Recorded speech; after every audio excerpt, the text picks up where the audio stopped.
Welcome back to our channel. In today's video, we'll guide you on how to allow everybody to call you in Telegram on your PC. By following these simple steps, you can easily adjust your privacy settings and receive calls from anyone. Let's get started.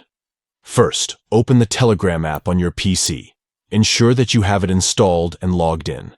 Next, click on the three lines icon at the top left corner of your screen.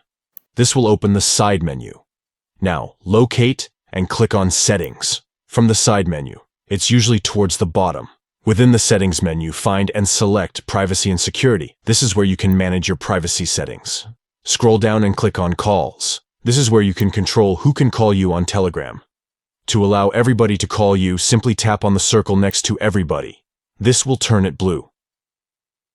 Finally, click on Save to apply the changes and update your privacy settings. And there you have it.